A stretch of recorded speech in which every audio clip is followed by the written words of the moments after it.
तो multiple imputation की बात करें तो मल्टीपल इम्प्यूटेशन में हम लोग डिफरेंट डिफरेंट इटरेशन के through different different value predict करते हैं। इसका मतलब क्या है? सपोज हमारे डेटा सेट में कोई एक वैल्यू मिसिंग थी, ठीक है, एक वैल्यू मिसिंग थी। उस पर्टिकुलर मिसिंग वैल्यू के लिए हम लोग कोई एक वैल्यू प्रिडिक्ट नहीं करेंगे, कई सारी वैल्यू प्रिडिक्ट करेंगे, ठीक है। तो जैसे एक वैल्यू प्रिडिक्ट करना है तो एक इटरेशन, दो वैल्यू प्रिडिक्ट करना दो इटरेशन, तीन वैल्यू प्रिडिक्ट करना तीन वैल्यू, मतलब तीन इटरेशन। मतलब जितनी वैल्यू प्रिडिक्ट करनी है किसी एक पर्टिकुलर सेल के लिए, किसी पर्टिकुलर सेल जिसमें नैन वैल्यू है, ठीक है।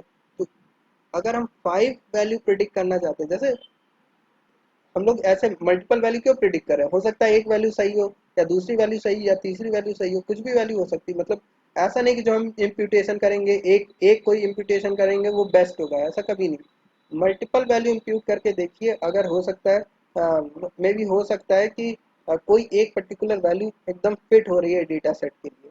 और ये चीज़ कैसे डिसाइड करेंगे वो अभी हम लोग देखेंगे। तो हम क्या करेंगे कि एक पर्टिकुलर नैन वैल्यू के लिए मल्टीपल वैल्यू प्रिडिक्ट करेंगे और फिर उसके बाद हम लोग एनालिसिस करेंगे। कुछ एनालिसिस करने के बाद हम उन सभी प्रिडिक्टेड वैल्यू में से कोई एक वैल्यू क्या करेंगे, चूज करेंगे, जिसके थ्रू हम लोग रिप्लेसमेंट करेंगे, ठीक है।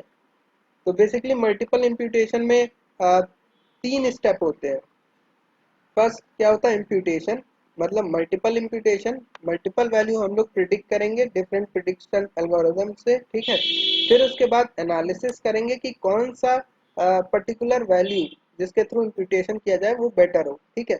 अगर हम लोगों ने 5 इम्प्यूटेशन हम लोगों ने आइडेंटिफाई किए किसी एक पर्टिकुलर सेल के लिए, ठीक है, तो उन 5 में से कौन सा बेटर होगा, इसकी एनालिसिस हम लोग करेंगे। फिर उसके बाद पूलिंग करेंगे। Pooling in the sense analysis ही हुआ कि आखिर कौन सा सबका जितने भी डेटा सेट होंगे उनका एनालिसिस करके ये आइडेंटिफाई करना, वोटिंग करना कि कौन सा बेटर रहेगा, ठीक है। पूलिंग का मतलब कौन सा ये आइडेंटिफाई करना कि उन सब में से कौन सा बेटर होगा, ठीक है। तो बेसिकली अगर हम एल्गोरिदम की बात करें तो जितने नंबर ऑफ प्रिडिक्शन आप करना चाहते हैं उतने नंबर ऑफ इटरेशन करेंगे। तो हर एक इटरेशन के लिए किसी एक पर्टिकुलर वेरिएबल या फिर फीचर, ठीक है, या फिर फीचर, ठीक है, जिसमें मिसिंग वैल्यू है, जिसमें मिसिंग वैल्यू है, उस पर्टिकुलर मिसिंग वैल्यू के लिए हम लोग क्या करेंगे, प्रिडिक्शन करेंगे। उस पर्टिकुलर वैल्यू के लिए प्रिडिक्शन करेंगे, मतलब हर एक इटरेशन में हर एक कॉलम, जैसे हमारे पास 5 कॉलम थे जिसमें 2 में हमारे क्या थे, नैन वैल्यू थी। तो ये वाला और अ, हम लोग जो वैल्यू प्रिडिक्ट करना चाह रहे हैं वो सपोज 5 वैल्यू प्रिडिक्ट करना चाह रहे हैं, ठीक है। तो नंबर ऑफ इटरेशन 5 हो जाएंगे। और for each variable we with missing values, we क्या होगा, नंबर ऑफ कॉलम जिसमें मिसिंग वैल्यू है। और हमारे डेटा सेट में 2 में मिसिंग वैल्यू है तो ये 2 बार लूप चलेगा, ये 5 बार लूप चलेगा।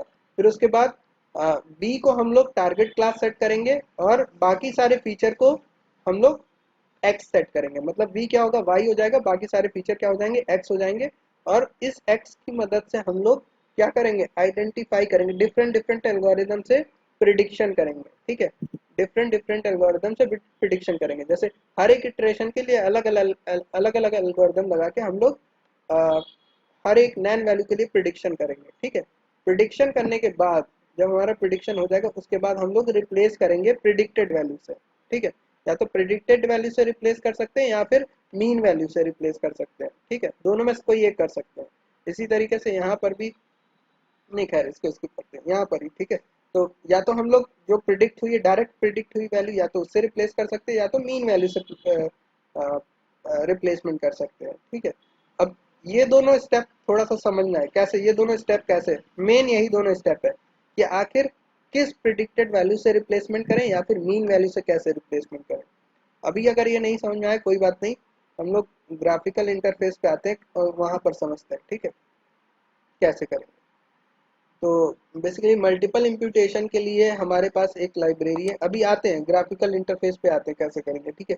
पहले तो हम मल्टीपल वैल्यू प्रिडिक्ट कर लेते हैं, मल्टीपल वैल्यू प्रिडिक्ट कर लेते हैं, फिर एनालिसिस जब करेंगे तो वहां पर सारी चीज़ें क्लियर होंगी। अभी अभी नहीं क्लियर होगी, हमें पता है नहीं क्लियर हुई होगी, बट अभी सारी चीज़ें समझ में आएंगी, थोड़ा सा पेशेंस रखना है, ठीक है। पहले तो हम मल्टीपल वैल्यू प्रिडिक्ट करते हैं। तो ये जो हमारा एल्गोरिदम है, इस एल्गोरिदम को रन कराने के लिए हमारे पास एक लाइब्रेरी है, ठीक है, माइक फॉरेस्ट। बेसिकली वो माइक एल्गोरिदम इसे बोला जाता है, ठीक है, माइक एल्गोरिदम बोला जाता है मल्टीपल इम्प्यूटेशन के लिए। तो मल्टीपल इम्प्यूटेशन के लिए हमारे पास माइक एल्गोरिदम है, ठीक है।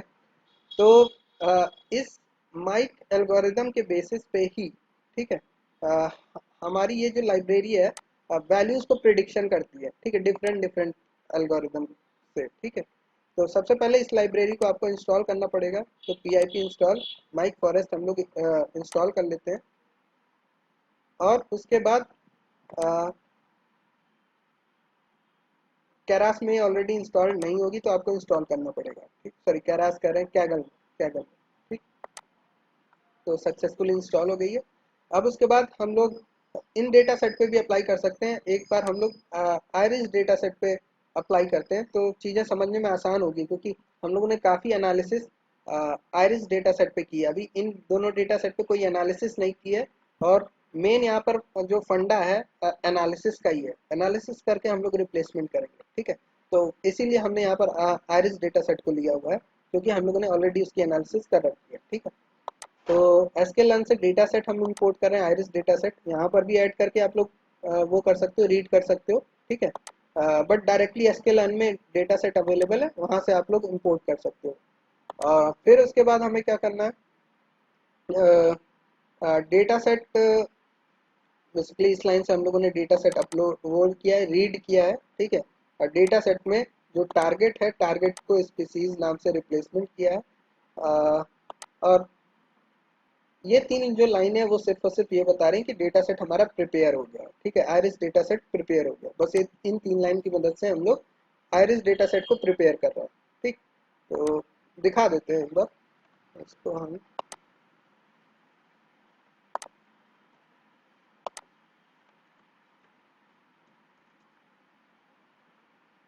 ठीक, कुछ इस तरीके से।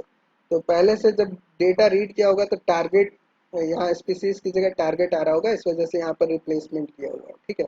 और इसका टाइप जो है 01 था, तो इसको कैटेगरिकल डेटा में कन्वर्ट किया है, बस यही किया है, ये दो लाइनों में यही किया है। इस लाइन में यहाँ पर पहले से कॉलम नेम होगा टारगेट, यहाँ पर स्पीसीज कर दिया है, और इसका डेटा टाइप न्यूमेरिक होगा, तो यहाँ पर इसको कैटेगरिकल डेटा सेट में वो किया, ठीक है, कन्वर्ट किया।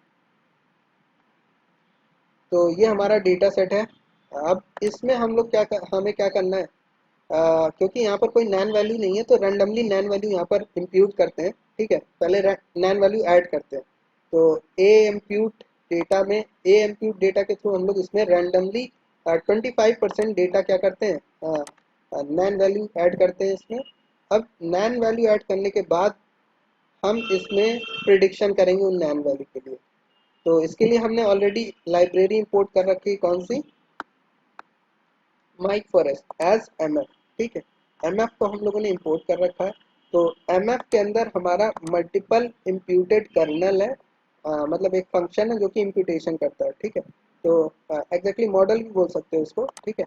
तो MF dot multiple imputed kernel, फिर इसमें डेटा सेट हमारा क्या है, आयरिस डेटा सेट है।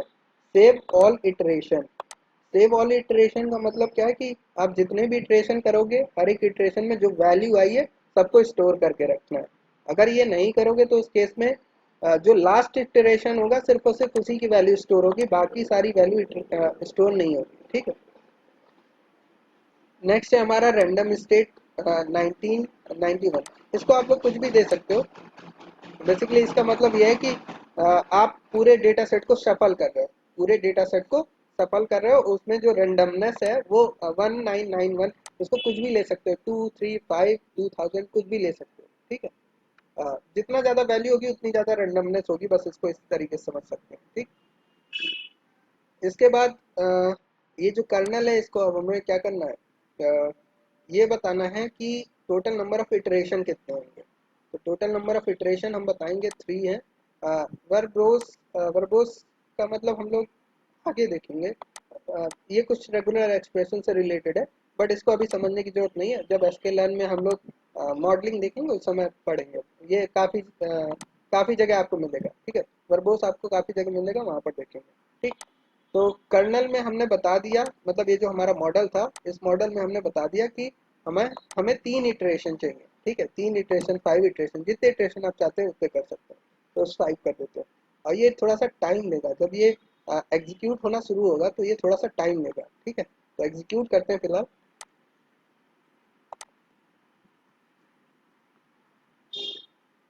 ओके, अच्छा डेटा सेट हमारा छोटा है इसलिए काफ़ी तेज़ी से रन कर रहा है।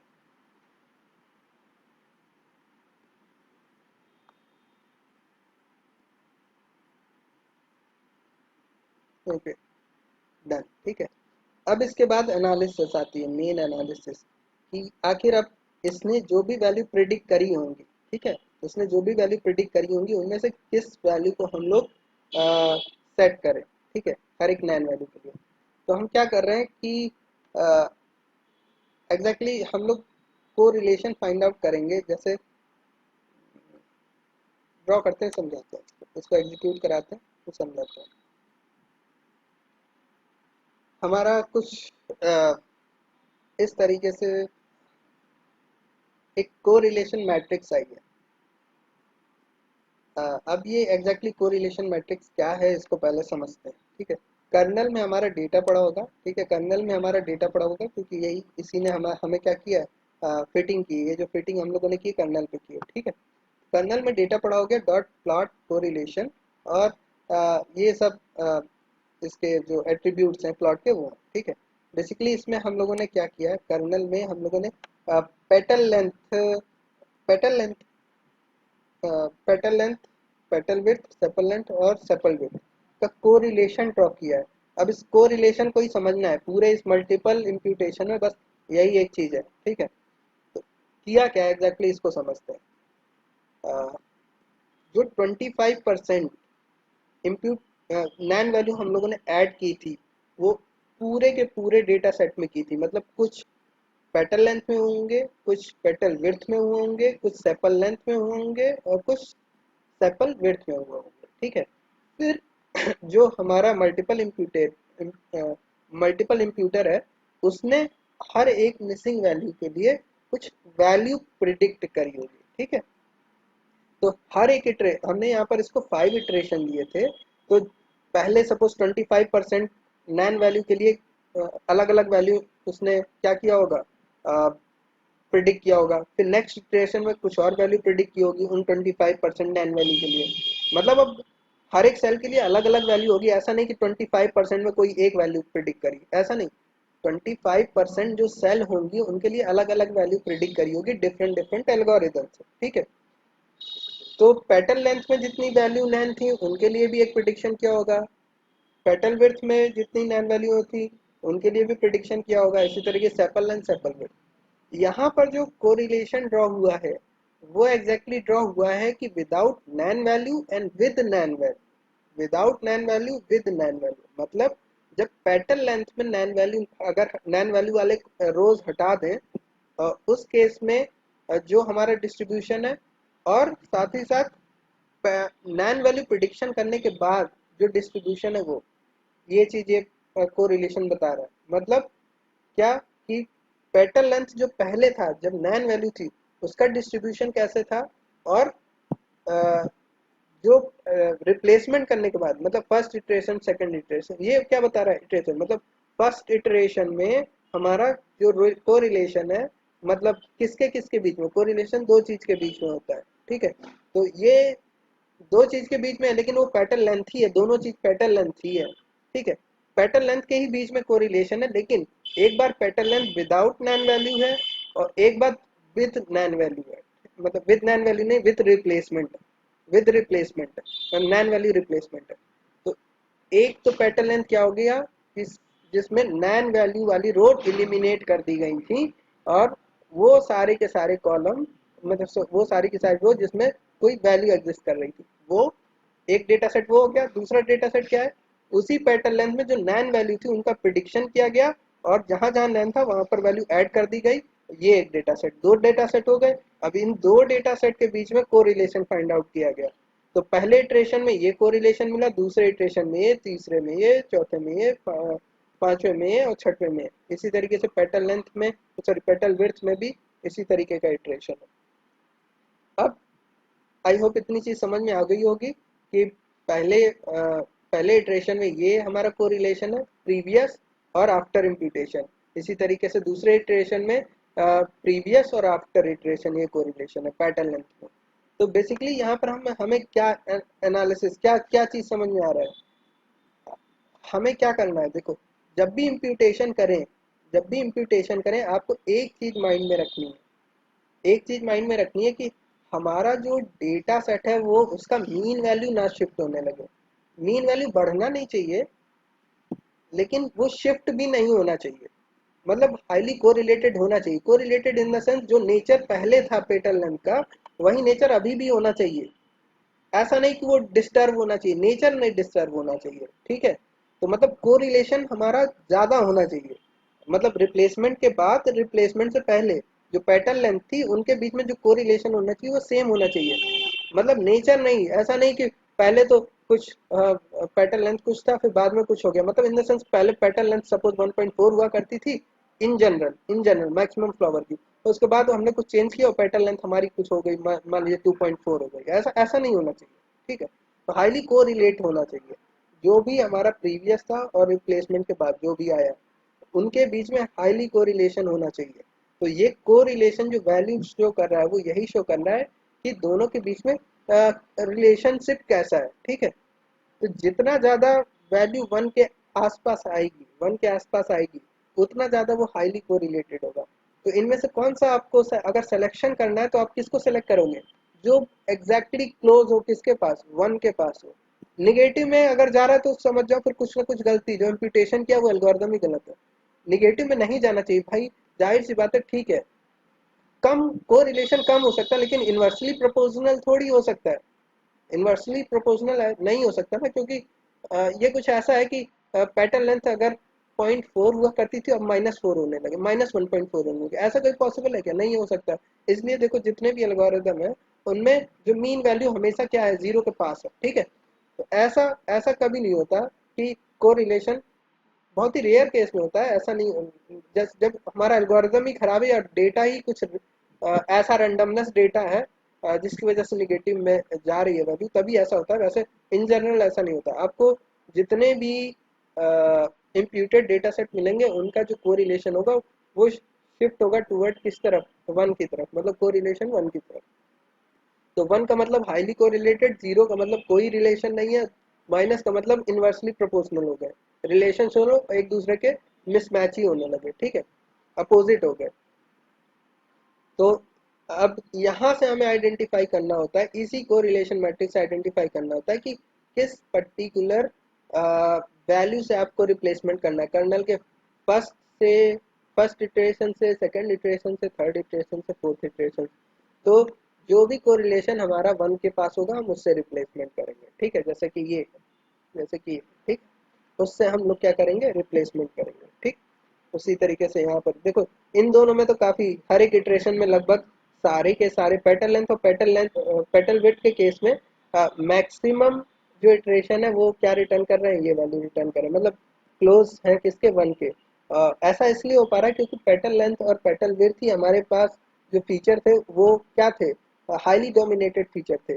और ये डोमिनेटेड फीचर नहीं थे। देखो, जो डोमिनेटेड फीचर होता है उसका डाइवर्सिटी कुछ ऐसा होता है कि हमें क्लासिफिकेशन में मदद मिल जाती है। और इसमें क्लासिफिकेशन में ये मदद नहीं कर रहे थे, इसलिए देखो बहुत ही कम है जो वन के पास जा रहे हैं, जो मतलब इम्प्यूटेशन है।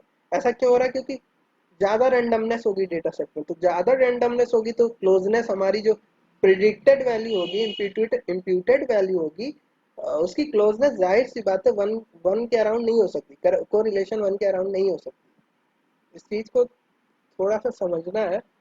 फिर से इसको एक बार फिर से समझाते हैं। ठीक है,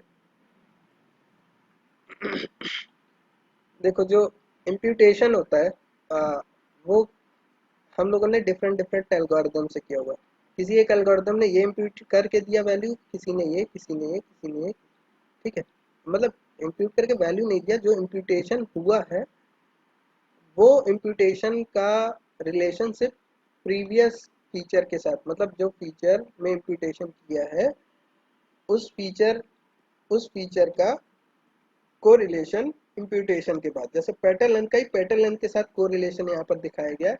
बट पहले मतलब इम्प्यूटेशन से पहले और इम्प्यूटेशन के बाद। ठीक है, तो जब डेटा हाईली डोमिनेटेड होता है हाईली डोमिनेटेड होता है क्लासिफिकेशन या रिग्रेशन के लिए, तो मतलब फीचर, तो उस केस में क्या होता है कि मोस्ट प्रोबेबली चांस है जो इम्प्यूटेशन होता है वो करेक्ट होता है, इम्प्यूटेशन जो होता है करेक्ट होता है, क्योंकि वहां पर एक पैटर्न हमें पता चलता रहता है, ठीक है, एक पैटर्न दिखता है जब जब अ, जब कोई हाईली डोमिनेटेड फीचर होता है तो उसमें एक पैटर्न आप आराम से आइडेंटिफाई कर सकते हो। लेकिन अगर जो डोमिनेटेड फीचर नहीं होते हैं तो उनमें जो पैटर्न पैटर्न आइडेंटिफाई करना थोड़ा सा मुश्किल होता है, और मशीन लर्निंग में सारा कुछ पैटर्न पे डिपेंड करता है। मशीन लर्निंग मॉडल जो कुछ भी करता है वो पैटर्न ही आइडेंटिफाई करता है, ठीक है, इसको आगे बाद में डिस्कस करेंगे। तो जो हमारा डोमिनेटेड फीचर होगा उसमें पैटर्न आराम से मिल जाएगा, तो इम्प्यूटेशन भी आराम से हो जाएगा, ठीक है। जैसे उसमें एक पैटर्न मिल गया 1.4, पैटर्न लेंथ में 1.4, जो पैटर्न सेटोसा के केस में 1.4 पैटर्न लेंथ मिल गया, ठीक है। तो इस केस में इम्प्यूटेशन काफी आराम से मिल जाएगा। अब यहाँ पर जब हम लोग बात करें सेपल लेंथ की तो उसमें कुछ पता नहीं चल रहा था, वहां पर आप लोगों ने देखा था कि हाईली डाइवर्स था डेटा, बहुत ज्यादा डाइवर्स था। डाइवर्सिटी होनी चाहिए लेकिन ज़्यादा नहीं होनी चाहिए। तो जब डाइवर्सिटी ज़्यादा होगी तो इम्प्यूटेशन मुश्किल होगा। जैसे यहाँ पर इम्प्यूटेशन हम लोग कर सकते हैं 1.4 से इम्प्यूटेशन कर सकते हैं सेटोसा के केस में, ठीक है, और वर्जीनिका केस में 1.7, और वर्सी कलर के केस में 1.4 1.5 समथिंग, जो कुछ भी रहा हो उतना याद नहीं है। तो यहाँ पर इम्प्यूटेशन आराम से किया जा सकता है, अगर सेटोसा है तो इससे इम्प्यूट कर दो, वर्सी कलर है तो इससे, और वर्जीनिका है तो इससे। लेकिन यहाँ पर रैंडमनेस थी, पूरे डेटा सेट पे रैंडमनेस थी कि कुछ नहीं पता था कि सेपल लेंथ क्या होगी सेटोसा केस में, वर्जिनिका या वर्सी कलर। तो उस केस में इम्प्यूटेशन में भी दिक्कत हुई होगी, ये श्योर है। तो जब इम्प्यूटेशन में दिक्कत हुई होगी तो कुछ रैंडम वैल्यू इम्प्यूट की गई होंगी, मतलब रैंडम वैल्यू इम्प्यूट नहीं की गई होंगी, जो प्रिडिक्ट होकर वैल्यू आई होंगी वो क्लोज नहीं होंगी एग्जैक्ट डेटा से, ठीक है, जिस वजह से कोरिलेशन हमारा 1 के आसपास नहीं दिख रहा है, ठीक है। तो अ, और जो कोरिलेशन मैट्रिक्स है उसका मतलब यही है कि जो जिन फीचर में हमारा क्लोजनेस दिख रही है, मतलब कोरिलेशन की वैल्यू 1 के आसपास है, जिस इटरेशन में भी 1 के आसपास इटरेशन है उसी को हम लोग क्या करते हैं, इम्प्यूटेशन करते हैं। तो इस केस में पैटर्न लेंथ के केस में हम लोग इम्प्यूटेशन बहुत आराम से कर सकते हैं, यहाँ पर भी कर सकते हैं, यहाँ पर भी लगभग कर सकते हैं सेपल लेंथ। लेकिन पैटर्न लेंथ के केस में काफ़ी सारे कंफ्यूजन है, 0.5 के आसपास आ रहा है, ठीक है। तो इसमें से भी अगर बेस्ट चूज करना पड़ा तो यहाँ पर देखो हमें फिर भी आउटलायर्स दिख रहे हैं, तो इसको हम लोग चूज कर सकते हैं, ठीक है, इसको हम लोग चूज कर सकते हैं। तो जब भी मल्टीपल इम्प्यूटेशन करेंगे तो मल्टीपल इम्प्यूटेशन में हम लोग चेनिंग करते हैं, चेनिंग मतलब डिफरेंट डिफरेंट डेटा सेट की चेनिंग करते हैं। मतलब पहले एक डेटा सेट बना होगा इस वाले इम्प्यूटेशन के साथ, तो दूसरा इम्प्यूटेशन सॉरी दूसरा डेटा सेट बना होगा इस इम्प्यूटेशन के साथ, मतलब इस इम्प्यूटेशन के साथ मतलब पैटर्न लेंथ में पहले इटरेशन में ये इम्प्यूटेशन हुआ होगा, सेपल लेंथ में पहले इटरेशन में ये इम्प्यूटेशन हुआ होगा, पेटल विड्थ में पहले इटरेशन में ये इम्प्यूटेशन हुआ होगा, सेपल विड्थ में पहले इटरेशन में ये, फिर सेकंड इटरेशन में ये ये ये। तो एग्जैक्टली चार चीजें अगर हमें मिल जा रही है, petal length, petal width, sepal length, sepal width, हर एक इटरेशन में, तो टोटल डेटा सेट बन रहा है। तो एक डेटा सेट इसके करस्पॉन्डिंग होगा फर्स्ट इटरेशन के करस्पॉन्डिंग, दूसरे के सेकंड इटरेशन के करस्पॉन्डिंग डेटा सेट होगा, तीसरे के करस्पॉन्डिंग डेटा सेट होगा। इस तरीके से हमारा जितने भी इटरेशन करते हैं उतने डेटा सेट मिलते हैं, जितने भी इटरेशन करते हैं उतने डेटा सेट मिलते हैं। अब हर एक इटरेशन में से हम लोग अपने अकॉर्डिंग फीचर सिलेक्शन कर सकते हैं। जैसे इटरेशन 1 से हम लोग फोर्थ सॉरी इटरेशन 4 से हम लोग पेटल लेंथ इम्प्यूट कर सकते हैं, इटरेशन सपोज 3 से इटरेशन 3 से पेटल लेंथ का हम लोग इम्प्यूटेशन कर सकते हैं, इटरेशन इटरेशन 2 से हम लोग सेपल लेंथ का वो कर सकते हैं इम्प्यूटेशन, और इटरेशन 2 से अगेन इटरेशन 2 से हम लोग सेपल वेट का इम्प्यूटेशन कर सकते हैं, ठीक है। हमेशा इसमें मीन वैल्यू देखी जाती है, विस्कर्स पे नहीं ध्यान देना है, मीन वैल्यू पे ध्यान देना है, ठीक है। तो ये था हमारा ओवरऑल मल्टीपल इम्प्यूटेशन। तो अगर किसी को नहीं समझ में आया तो वो क्वेश्चन कर सकता है।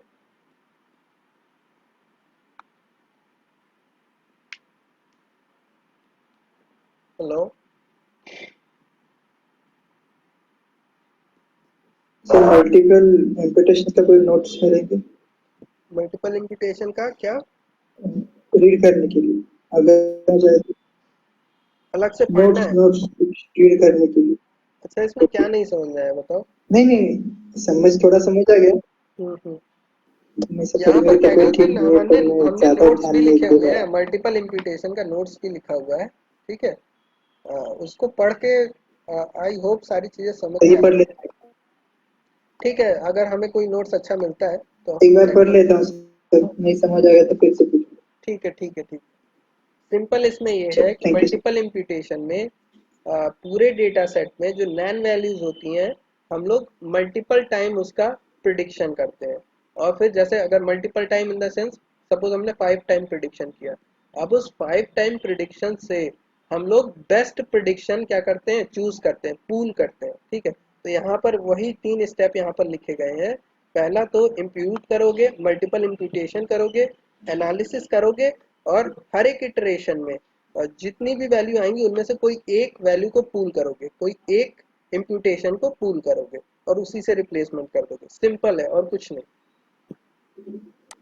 ठीक है। हेलो। बेस्ट वैल्यू हम कैसे डिसाइड करेंगे एनालिसिस हाँ, तो में? एनालिसिस में हमने ये बोला कि पहले तो सारे के सारे इटरेशन से जो वैल्यू प्रिडिक्ट करी गई है, ठीक है, उसमें कोरिलेशन फाइंड आउट करो। जैसे हम लोगों ने पेटल लेंथ में इम्प्यूटेशन किया, ठीक है, सिंपल पेटल लेंथ में अगर हम लोगों ने इम्प्यूटेशन किया, ठीक है, तो पेटल लेंथ 4 इटरेशन में 4 वैल्यू प्रिडिक्ट करी गई होंगी, या 5 इटरेशन में 5 वैल्यू प्रिडिक्ट करी गई होंगी। तो आपको इतना याद रखना है कि जो पेटल लेंथ का नेचर इम्प्यूटेशन से पहले था, वही पेटल लेंथ का नेचर इम्प्यूटेशन के बाद में भी हो।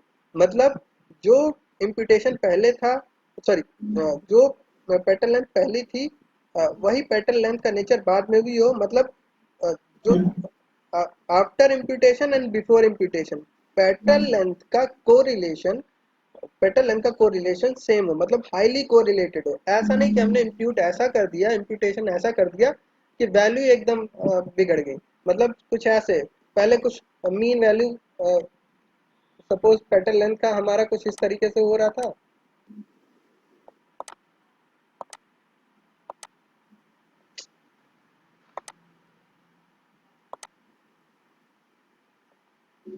ठीक है, पेटल लेंथ पहले कुछ इस तरीके से था, और इम्प्यूटेशन किया तो हमारा कुछ इस तरीके से हो गया। इस तरीके से नहीं होना चाहिए। उसका जो नेचर है, सेंट्रल टेंडेंसी है, वो नहीं बिगड़नी चाहिए। सेंट्रल टेंडेंसी वो नहीं बिगड़नी चाहिए। तो मतलब अगर सेंट्रल टेंडेंसी नहीं ओके बिगड़ेगी, ओके ओके। जैसे इसका मीन यहाँ पर था, पर इसका मीन यहाँ पर था, अब यहाँ शिफ्ट हो गया, तो मतलब सेंट्रल टेंडेंसी बिगड़ गई। इसका मतलब क्या, पहले सेटोसा हुआ करते थे 1.4 के, अब की बार क्या होगी, उसकी सेंट्रल सेंट्रल टेंडेंसी 1.1 हो गई। तो अब अगर मीन ही शिफ्ट हो गया तो इसने पूरा डेटा सेट ही बिगाड़ दिया ना। कि जो ओरिजिनल डेटा सेट था, ओरिजिनल डेटा सेट में जो सेंट्रल टेंडेंसी थी वो 1.4 हुआ करती थी, अब अगर शिफ्ट हो गई तो मतलब डेटा सेट बिगड़ गया ना।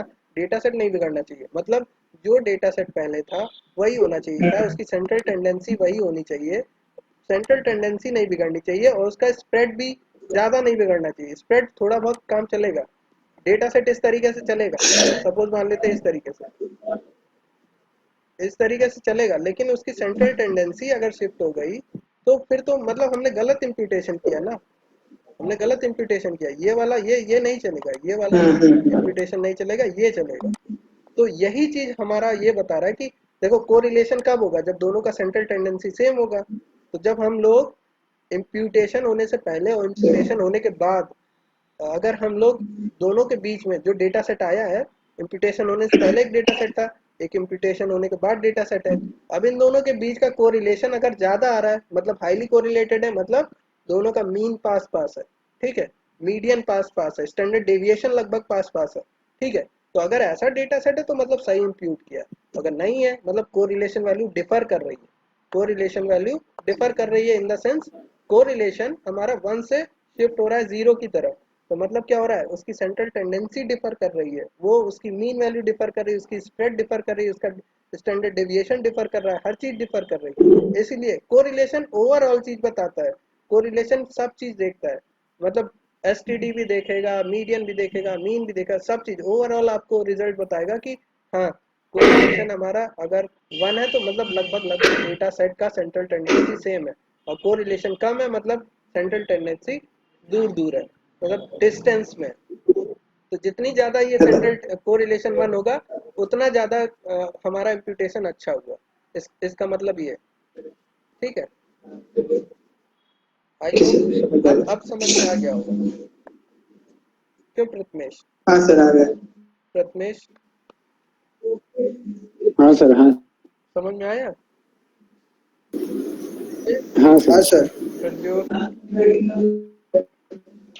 हाँ सर, आ गया सर। ऋषभ, हो गया शायद सर। ऋषभ, शायद लेफ्ट हो गए, उनका डाटा खत्म हो गया। अच्छा अच्छा, सर लेफ्ट हो गया, उनका डाटा खत्म। ओके ओके ओके, कोई इशू नहीं।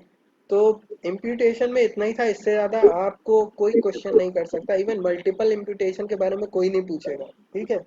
मैक्सिमम क्वेश्चन होंगे तो रिग्रेशन और रिग्रेसर और के एन एन इम्प्यूटर के बारे में होंगे आप, लेकिन अगर ज़्यादा बताओगे तो वो आपके लिए प्लस पॉइंट होगा, ठीक है। इतनी ज़रूरत नहीं पड़ती है वैसे, सबसे अगर देखा जाए तो कायदे से इम्प्यूटेशन हमारा यही वाला है, लास्ट वाला, ठीक है। इससे इम्प्यूटेशन करना बेहतर होता है, ये के एन एन से इम्प्यूटेशन करना बेहतर होता है। बट अगेन ये डेटा सेट पे डिपेंड करता है, आपको डेटा सेट को एनालाइज करने के बाद ही डिसाइड करना है कि कैसे इम्प्यूटेशन करना है, ठीक है। तो इस चीज़ को थोड़ा सा माइंड में रखना, डेटा सेट को एनालाइज करो और फिर उसके बाद इम्प्यूटर चूज करो कौन सा इम्प्यूटर हमारे लिए बेस्ट होगा, ठीक है। तो इम्प्यूटेशन में इतना ही। कल हम लोग okay imbalanced sir. Data set के बारे में डिस्कशन करेंगे कि अगर डेटा सेट इम्बैलेंस है तो उस केस में क्या क्या दिक्कतें आती हैं और फिर उसको हैंडल कैसे किया जाए, इम्बैलेंस डेटा सेट को हैंडल कैसे किया जाए। देखो, इम्बैलेंस डेटा सेट जब भी होता है हमारे पास तो कुछ प्रॉब्लम्स आती है। या तो आप डेटा को बैलेंस कर लो तो हमारी प्रॉब्लम दूर हो जाएगी, या तो जो प्रॉब्लम आ रही है उसका कोई अल्टरनेटिव खोज लो, ठीक है। तो दोनों चीज हम लोग देखेंगे। अल्टरनेटिव क्या हो सकता है अगर हम बैलेंस नहीं कर रहे डेटा सेट को, या फिर डेटा सेट को बैलेंस कैसे किया जाए, ठीक है। तो ये सारी चीजें कल हम लोग डिस्कशन करेंगे, और ये भी इंटरव्यू में खूब पूछा जाता है, इम्बैलेंस डेटा सेट से क्या क्या इफेक्ट आते हैं, ठीक है, और उसको दूर कैसे किया जाए, ठीक है ना। तो कल मिलते हैं, कल okay imbalance sir. Data set के बारे में पढ़ेंगे।